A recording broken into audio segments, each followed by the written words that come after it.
It sounds a little primitive, but it's like you don't get many opportunities where you get to like physically express yourself to your absolute limit. When you're an athlete, this is your world. This is where you live. This is the most important thing in your life. What's crazy about Jaron is he's coming into his 6th year in the program. He's only got a little over 50 matches. I mean, that's how sidelined he's been. I've had 5 total surgeries, 4 of which were season-ending. It's just like, am I done now? Do I need to start thinking about other things? The first one took place following my sophomore year in high school.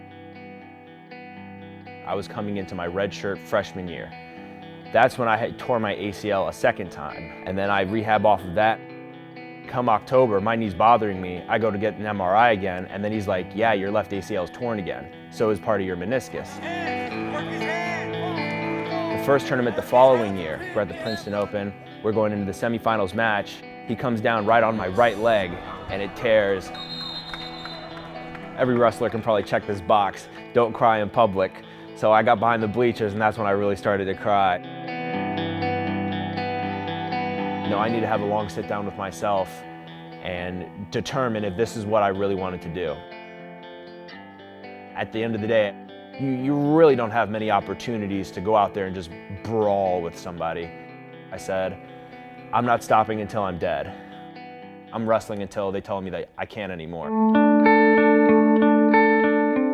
People think, oh, you get fixed and you do rehab, you're fine. That's not how it works. Your mind plays tricks on you, and your mind starts to doubt, and your heart starts to doubt. I don't want to say it's like PTSD, because I don't want to minimalize, what some, people in society are going through, but similar, where I'm sure he has some triggers that take him to places that aren't great. We inherited him, and he inherited us. I mean, it's kind of like an arranged marriage. Those relationships can be awkward. I had to kind of get a feel for, what he was capable of.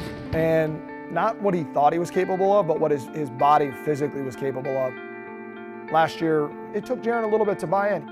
As we started to build trust and build a relationship, he got it. And then as we got farther and farther into the season, he trusted more and more.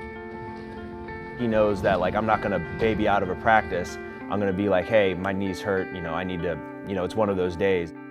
He's not holding himself out because he doesn't want to be out there. He's holding himself out maybe because he took a tweak and it scared the crap out of him.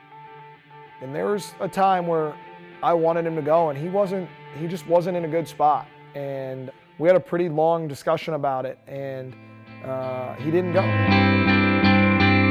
Every peak he gets to is a new summit. Every week, every month, every match, every opportunity, we're getting deeper into unknown territory and uncharted waters. In December of 2019, we were up at Rutgers, and I had the opportunity to face a really good opponent. This is one of the best feelings that I could have had. This is one of the reasons I wrestle. This is my opportunity to do stuff like this. That was the moment where it's just like, yeah, I can still do this. This is probably the best, in shape I felt my entire wrestling career ever at any point. I think he knows how talented he is and how gifted he is, and I think he feels like he's underachieved to this point. We've got to continually tell him, hey, dude, you're Tarzan, you're a freak, you're a Greek god. Jaron Smith will early take down Schultz, bringing the action to him. Eventually what'll happen is something will click for him. He'll feel like, yeah, I am that, or I am this, or I can do that. It doesn't always go right at the start or in the middle. Sometimes you got to will it, and Jaron Smith has an opportunity to will it to be here at the end.